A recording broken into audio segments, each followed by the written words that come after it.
executive director at a church child care center in Cumberland has been fired and charged with neglect.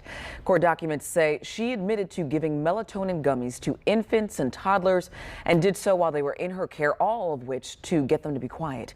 As Fox 59's Russ McQuaid shows us, as many as 17 kids may have received doses without their parents' consent. This probable cause affidavit claims that the child care director at this church gave unauthorized sleep medication to children as young as 1 year old so she wouldn't have to deal with fussy kids at nap time. This was parent Paul Caudle's reaction when he read my copy of the probable cause affidavit. It's pretty bad.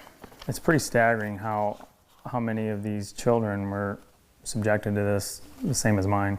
Tanya Rochelle Voris was the executive director of the Kids Life Child Care Ministry at New Life Church. With it being a church organization, you shouldn't have to worry about whether my daughter's safe at that facility. On January 31st, the pastor called Cumberland Police to report a staff member told him Voris was giving kids melatonin at nap time.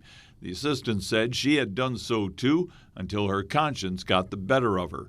That's when the pastor started calling in the parents one by one. And I explained to him, I was like, so you mean that somebody had been drugging my daughter? There was a lot of anger that came towards the end of it, but you know, I was in a church with a pastor. Several of the parents told police they noticed behavioral and physical changes in their children. She would have random outbursts of emotion, and it would always be towards bedtime. It was always, she wouldn't eat.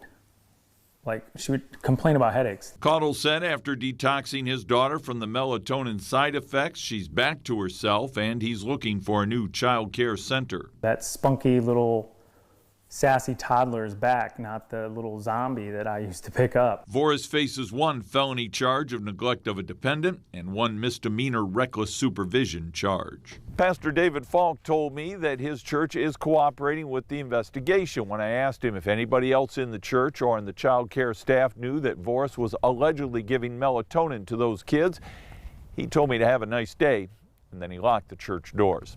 In Cumberland, Russ McQuaid, Fox 59 News.